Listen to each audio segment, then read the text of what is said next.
اما بعد فاعوذ باللہ من الشیطان اللعین الرجیم بسم اللہ الرحمن الرحیم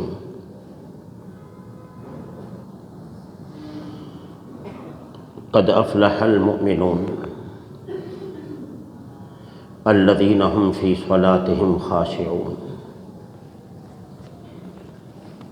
ان اللہ وملائکتہ یصلون علی النبی یا ایہا الذین آمنوا صلوا علیہ وسلموا تسلیما اللہم صلی علی سیدنا و مولانا محمد وعلی آلہ وصحبہ وبارک وسلم۔ اللہ اور اس کے رسول کی توفیق سے ہم نے گزشتہ جمعے پہ نماز کا ذکر کیا تھا کہ ماہ رجب المرجب میں مسلمانوں پہ 5 وقت نماز فرض ہوئی۔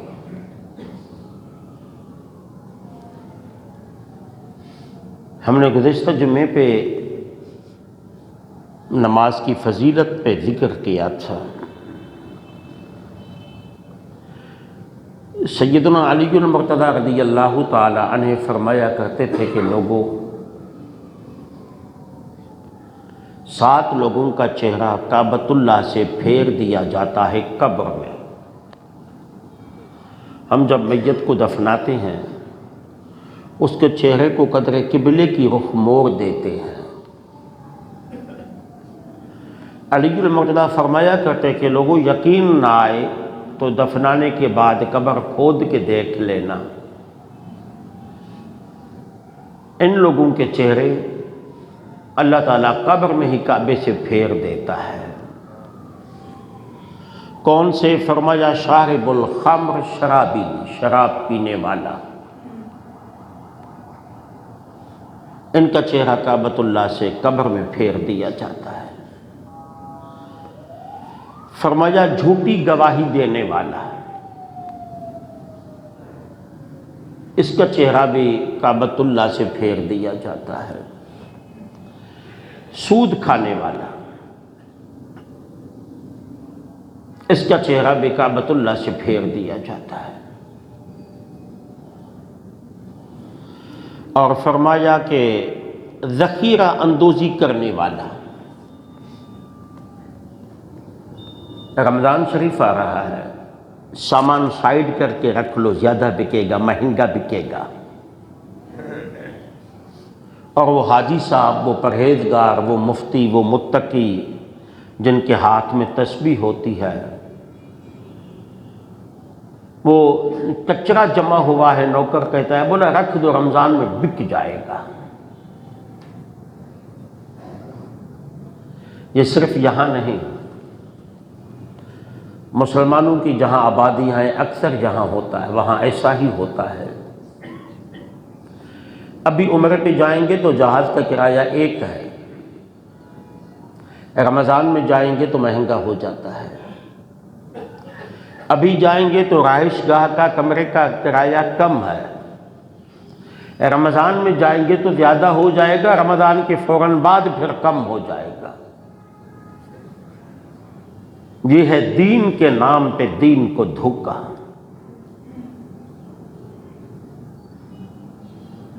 ذخیرہ اندوزی، فروٹ نہ نکالو۔ ہم دیکھتے ہیں معذرت کے ساتھ رمضان کے دنوں میں مارکیٹ سے اچھا فروٹ غائب ہو جاتا ہے کیونکہ وہ ریٹ نہیں ملتا۔ اور ہم بھی سادے لوگ ہیں، ہم بھی یہ سمجھتے ہیں کہ شاید افطاری اپنا اس فروٹ کے بغیر اور سموسے پکوڑے کے بغیر نہیں ہوتی۔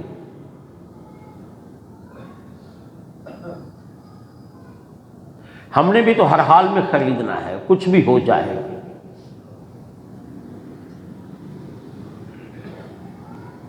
تو ذخیرہ اندوزی کرنے والا، بالخصوص اشیاء خوردنی کی، کھانے پینے کی چیزوں کی، اس کا چہرہ کعبۃ اللہ سے پھیر دیا جاتا ہے۔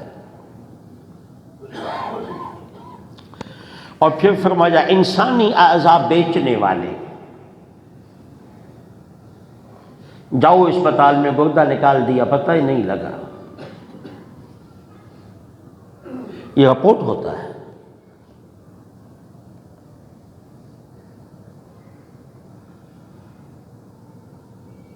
اس کو بیچنا حرام۔ یہاں تک کہ یہ سر کے بال جو بکتے ہیں یہ بھی انسانی تعظیم کی وجہ سے اس کا بیچنا، اس کا منافع بھی حرام۔ انسانی تعظیم ہے، رسول اللہ نے منع کرا ہے کریم، کیونکہ وہ جانتے تھے کہ آگے چل کے یہ سرمایہ دار اتنے بڑے ظالم ہو جائیں گے، اگر اس کاروبار کو بھی جائز کر دیا تو کسی ماں بہن کے بیٹی کے سر پہ بال نہیں چھوڑیں گے۔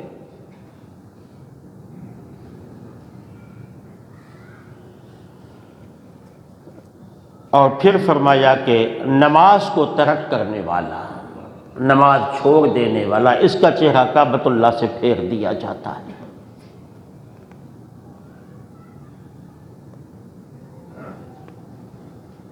کیا ہوگا ہمارا؟ یہ گناہ تو بکثرت ہم سب میں موجود ہے۔ تو میرے آقا کریم صلی اللہ علیہ وآلہ وسلم نے فرمایا کہ اس لیے لوگوں نماز پڑھو، نماز کو نہ چھوڑو، کچھ بھی ہو جائے۔ حضور نے فرمایا کہ نماز پڑھو اور نماز با جماعت پڑھو۔ میں تو گھر میں پڑھ لیتا ہوں تو مسجد کس کے لیے بنی ہے؟ اگر صاحب جی آپ گھر میں پڑھ لیتے ہیں تو مسجد کیوں بنائی ہے؟ کیا اس میں ہم یہودیوں اور عیسائیوں کو دعوت دی ہے کہ آ کے اپنے رب کی عبادت کریں؟ آقا کریم صلی اللہ علیہ وسلم نے فرمایا کہ صلاۃ الجماعت تفضل علی صلاۃ الفرد، اکیلے جماعت پڑھنے سے با جماعت نماز ادا کرنا ب29 درجۃ 29 درجہ زیادہ ثواب رکھتا ہے۔ اکیلے پڑھو تو ایک نماز کا ثواب، اور جماعت کے ساتھ آ کے پڑھیں تو 29 درجہ بلند، یعنی 30 نمازوں کا ثواب۔ ایک تو وہ جو تم نے ادا کی، ایک 29 اضافی آپ کو ملیں گے۔ اور پھر میرے آقا کریم صلی اللہ علیہ وآلہ وسلم نے فرمایا کہ آقا کریم نے فرمایا من صلی صلاۃ الخمس 40 یوما فی الجماعہ، جس نے 40 دن مسلسل با جماعت نماز ادا کی۔ کتنے؟ بلا ناغہ، وقفہ نہیں کیا، اس میں با جماعت ادا کی، اور وہ بھی اس شرط کے ساتھ کہ لا یفوتہ منہا تکبیرۃ الاحرام، کہ اس سے تکبیر اولیٰ اس کی نہیں گئی۔ تکبیر اولیٰ کے ساتھ اس نے نماز ادا کی۔ یہ تکبیر اولیٰ کیا ہوتی ہے؟ رکوع میں پہنچنے سے پہلے جو نماز میں شامل ہو گیا، پہلی رکعت کے رکوع سے پہلے جو جماعت میں شامل ہو گیا، اس کو تکبیر اولیٰ مل گئی۔ کیونکہ تکبیر ثانی کب لگتی ہے؟ دوسری تکبیر جب رکوع میں بندہ جاتا ہے۔ عموماً لوگ کہتے ہیں امام کی فاتحہ سے پہلے، ایسا نہیں ہے۔ رکوع میں جانے سے پہلے اس کو نماز مل گئی، یہ تکبیر اولیٰ ہے۔ اگر رکوع میں آ گیا تو اس کو مکمل جماعت مل گئی۔ اور میں یہ بھی واضح کر دوں کہ رکوع میں ملنا کیا ہے۔ بعض لوگ جب دیکھتے ہیں کہ امام صاحب رکوع میں چلے گئے تو بھاگتے ہوئے آتے ہیں، یہ ایک گناہ کہ مسجد میں بھاگنا گناہ ہے، ناجائز ہے، یہ مسجد کے تقدس کے خلاف ہے کہ تیرے پاؤں کی آہٹ، تیرے پاؤں کے چلنے کی آواز مسجد میں بلند ہو۔ ایک گناہ۔ دوسرا یہ کہ بس بھاگتے ہوئے آتے ہیں، وہیں سے ہی سیدھے نہیں آتے، ٹیڑھے آتے ہیں، اللہ اکبر کر کے رکوع میں چلے گئے۔ اب اس کی نماز اس کو رکوع مل بھی جائے تو اس کی نماز مکمل طور پہ نہیں ہوئی۔ پہلے آئے سیدھا کھڑا ہو کے اللہ اکبر کہے، بلا شبہ وہ سبحان اللہم نہ پڑھے، لیکن سیدھا اللہ اکبر کہہ کے رکوع میں پہنچا، امام کے سمیع اللہ کی سین سننے سے پہلے ایک مرتبہ بھی سبحان اللہ کہنے جتنا ٹائم رکوع میں پہنچا تو اب اس کو رکوع مل گیا۔ اگر سیدھا نہیں ہوا، ٹیڑھا آیا، بھاگتا ہوا آیا، جھکاتا ہوا آیا، سیدھا قیام اس کو نہیں ملا، نہ کیا اس نے، تو نماز اس کی نہیں ہوئی، تو اس کا فرق چلا گیا کہ قیام نماز میں فرق ہے۔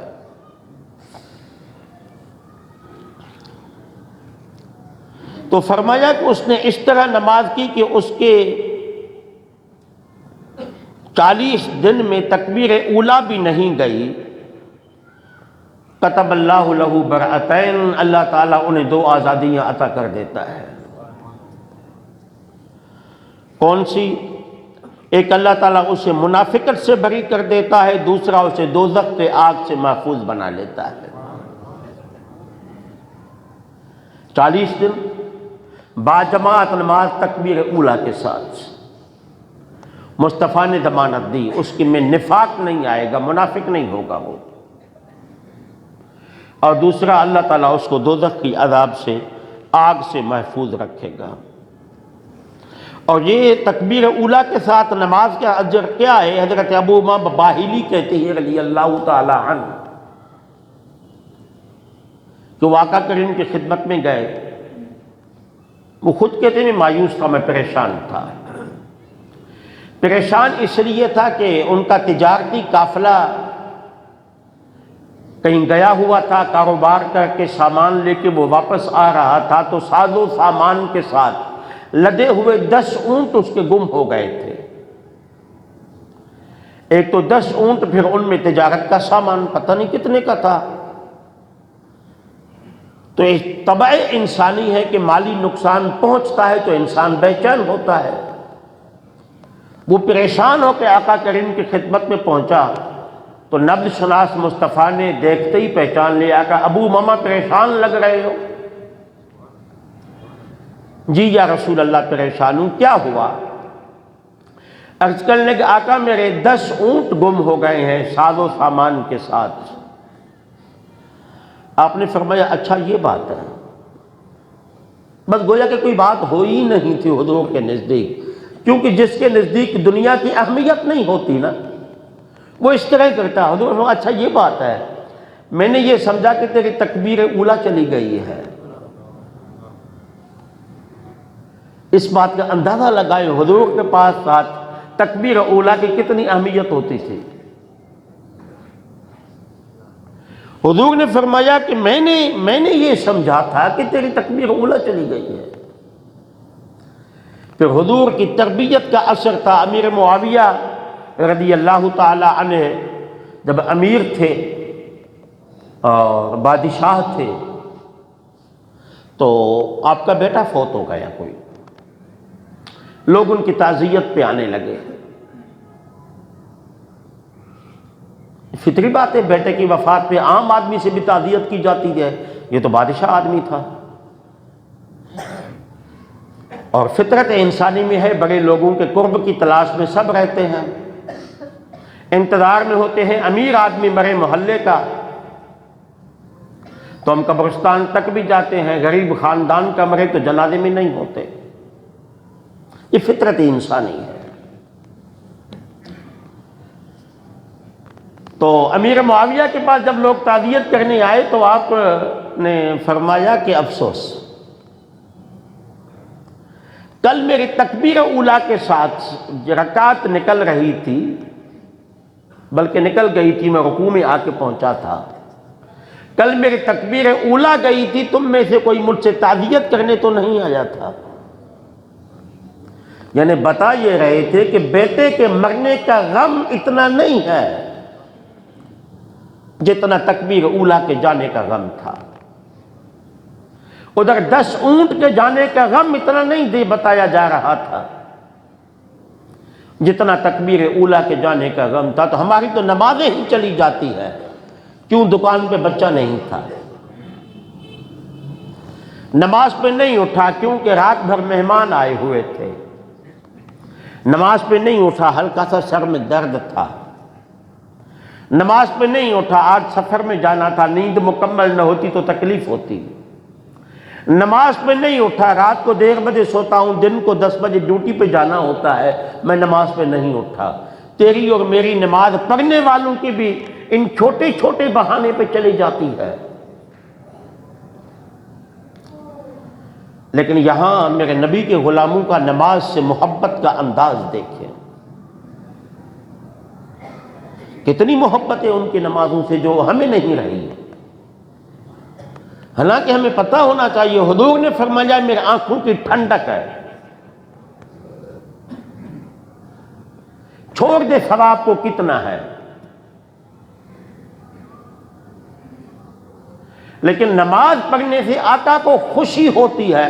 وہ کون سا غلام، وہ کون سا امتی، وہ کون سا عاشق جو اپنے محبوب کو خوش نہ کرے۔ یہاں تو مجازی محبوباؤں کے خوشیوں کے لیے کوئی تاج محل بنا رہا تھا، تو کوئی حکومتیں چھوڑ رہا تھا، کسی نے حکومتیں چھوڑ کے گدری پہن لی، کسی نے بڑے بڑے اپنے محبوبان کو خوش کرنے کے لیے محل بنا لیے۔ میں کیسا نبی کا عاشق ہوں کہ ہم سے نماز نہیں پڑھی جاتی، اپنے محبوب کے آنکھوں کے ٹھنڈک کا اہتمام مجھ سے نہیں ہوتا، میں پھر بھی عاشق رسول ہوں۔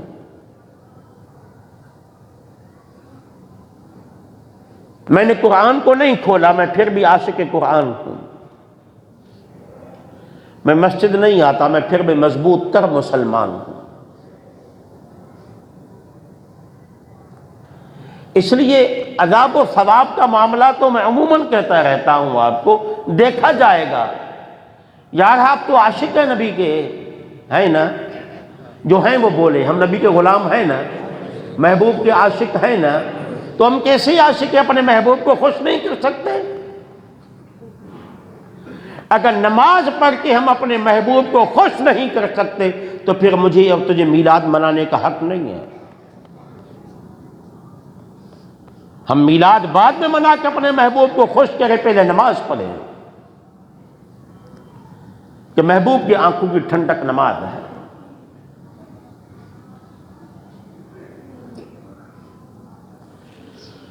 اللہ اکبر کبیرہ۔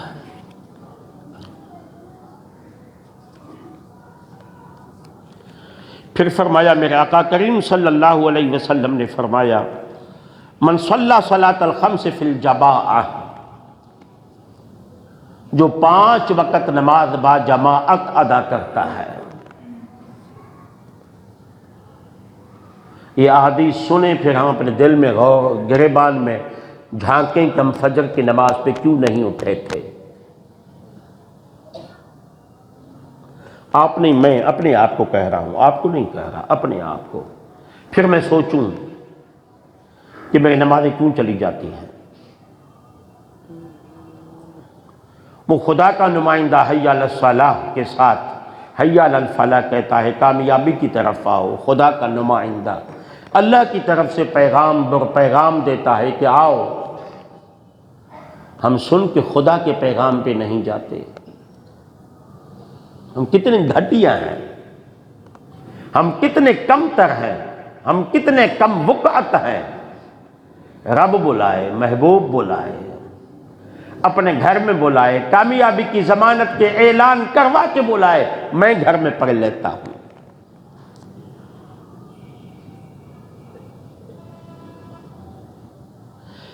آقا کریم نے فرمایا تھا کہ میرا دل کرتا ہے، کس کا؟ رحمت للعالمین کا۔ کبھی کبھی میرے دل میں خیال آتا ہے کہ مصلی پہ کسی اور کو کھڑا کر دوں، جو نماز پہ نہیں آئے ہیں ان کے گھروں کو آگ لگا کے جلا دوں۔ مجھ جیسا کوئی جذباتی آدمی کہہ دیتا، کوئی زید عمر بکر جیسا جذباتی آدمی کہہ دیتا، یہ رحمت للعالمین کے الفاظ ہیں کہ میرا دل میں خیال آتا ہے کہ جو نماز پہ نہیں آئے ان کے گھروں کو جلا دوں۔ وہ تو رحمت للعالمین تھے، ہمارے گھروں کو تو نہیں جلایا، لیکن کیا تیرے اور میرے گھر میں بے برکتی کی آگ نہیں جل رہی؟ تیرے اور میرے گھر میں ایک تو بسم اللہ چلی گئی، بے برکتی کے اسباب میں سے ایک سبب بسم اللہ ہے۔ پہلے اٹھتے بیٹھتے بسم اللہ ہوتی تھی، اللہ کا ذکر زبان پہ ہوتا تھا تو برکت تھی۔ دوسرا، مہمان نوازی چلی گئی۔ پہلے مہمان کا انتظار ہوتا تھا، گھر میں اچھا بنتا ہی تب تھا جب کوئی مہمان آئے۔ اب مہمان آتا ہے تو اچھا نہیں بنتا کہ زیادہ اچھا گائے تو کچھ دیر رہے گا، زیادہ بس بھگاؤ، بھگانے کی کرو، کچھ باہر سے لے آؤ، مہمان بھی کھائے گا ہم بھی کھائیں گے۔ اور دوسرا یہ کہ نمازیں چلی گئی نا ہمارے گھروں سے، تو لکڑیوں کی آگ سے تو بچ گئے، بے حیائی کی آگ سے نہیں بچ پائے۔ بیٹی آدھے ننگے لباس میں ہے، باپ دل ہی دل میں کرتا ہے، بیٹی کو بول نہیں سکتا۔ میں سچ کہہ رہا ہوں یار، ناراض نہیں ہونا، اللہ کی قسم سچ کہہ رہا ہوں۔ گھر میں جوان بیٹی ننگی فلمیں دیکھ رہی ہے، نوجوان بیٹا ننگی فلمیں دیکھ رہا ہے، باپ کا دل تڑپتا ہے، کہہ نہیں سکتا۔ گھر میں بہن بھائی کا جھگڑا، ملکیت پہ، ساس بہو کا جھگڑا، بھابی نند کا جھگڑا، کیا اس نے ہمارے گھروں کے سکون کو برباد کر کے نہیں رکھا ہے؟ کس کا گھر محفوظ ہے؟ اگر ہے کسی کا محفوظ تو بڑا خوش نصیب ہے۔ یہ کیوں ہے؟ یہ اس لیے کہ نماز جو میری زندگی سے نکل گئی۔ میں خود نمازی ہوں تو اپنے بیوی کو نہیں کہا نماز پڑھو، میں خود نمازی ہوں تو اپنی بیٹی کو، اپنے بیٹے کو نہیں سمجھایا کہ نماز پڑھو۔ اولاد کو تب لاتے ہیں نمازوں پہ جب اس کو نماز کا شعور نہیں ہوتا۔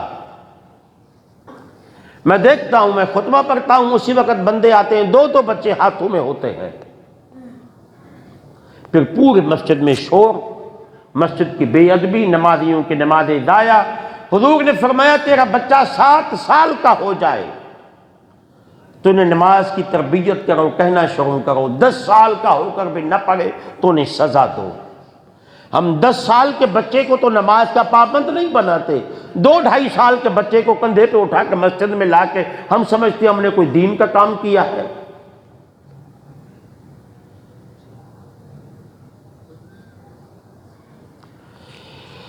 تو میرے آقا کریم نے فرمایا جس نے با جماعت 5 وقت نماز پڑھی، حیث کانا این کانا، جہاں بھی تھا، جس حال میں بھی تھا، یہ نہیں تھا کہ سفر میں ہے کہ نماز چلی گئی۔ حیث کانا این کانا، میرے آقا فرماتے ہیں جہاں بھی ہو، جس حال میں بھی ہو، وضو کیا، پاکی حاصل کی، نماز کا ٹائم ہوا، نماز پڑھ لی، چھوڑا نہیں۔ فرمایا یمر علی الصراط کالبرق اللامع فی زمرۃ الاولین من السابقین الاولین۔ فرماتے ہیں کہ وہ پل صراط سے 14ویں کے چاند کی طرح چمکتا ہوا جائے گا، بلکہ نہیں، وہ پل صراط سے آسمانی بجلی کی مانند تیز چلا جائے گا۔ جب وہ جنت میں پہنچے گا تو اس کا چاند اس کا چہرہ 14ویں کے چاند کی طرح چمک رہا ہوگا۔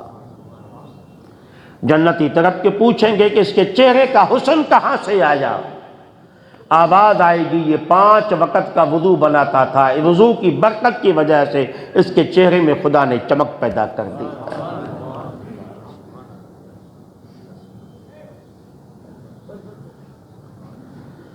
یا نماز کو نہ جانے دو، نماز کی اہمیت کا انکار نہیں ہے، اور جب بندہ نماز پڑھتا ہے، حالت نماز میں بندہ ہوتا ہے۔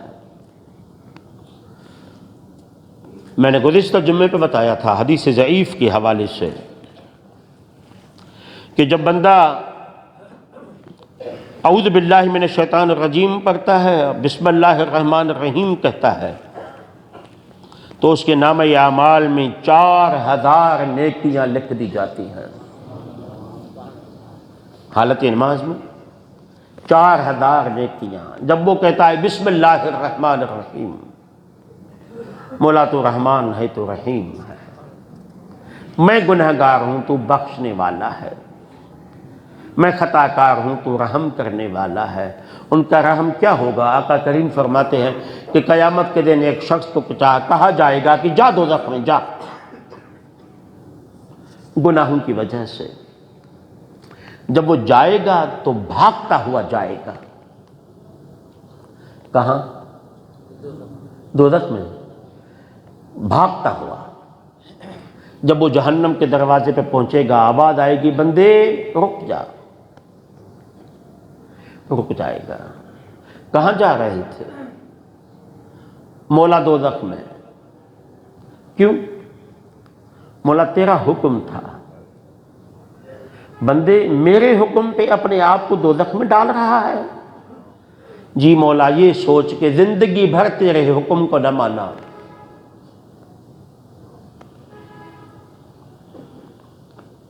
مولا یہ سوچ کے زندگی بھر تیری انحرافی کرتا رہا۔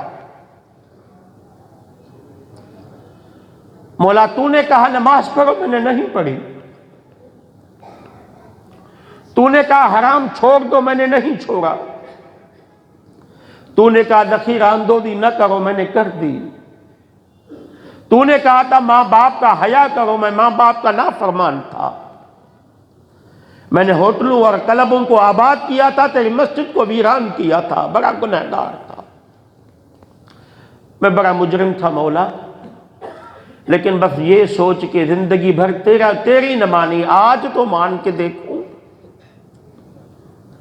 جا رہا تھا، اس رحیم کو، رحمان کو رحم آ جائے گا، وہ کہے گا جا میں نے تمہیں معاف کر دیا، تو نے آج میری مانی ہے، میں نے تجھے معاف کر دیا۔ ایک اور شخص کو کہا جائے گا جا دوزخ میں جا، وہ کتنا رحیم ہے۔ جب وہ جائے گا تو ایک قدم چل کے رک جائے گا، آواز آئے گی جاتا نہیں، پھر مڑ کے دیکھے گا، آواز پھر آئے گی جاتا نہیں، وہ پھر مڑ کے دیکھے گا، نہیں جائے گا۔ آواز آئے گی پیچھے کس کو دیکھ رہا ہے؟ وہ گردن جھکا کے کہے گا مولا تیری رحمت کو دیکھ رہا ہوں، سنا تھا تو رحمان بھی ہے، میں رحیم بھی ہے، میں بسم اللہ الرحمن الرحیم کہا کرتا تھا۔ میں نے تو یہ سنا تھا جس کا بچہ بسم اللہ الرحمن الرحیم مدرسے میں جا کے پڑھتا ہے، اللہ تعالیٰ فوت شدہ باپ کی مغفرت کر دیتا ہے۔ میں نے بھی تو کئی مرتبہ تجھے رحمان اور رحیم کہا بھی تھا، مانا بھی تھا۔ اللہ فرمائے گا جا میں نے تمہیں بھی معاف کر دیا۔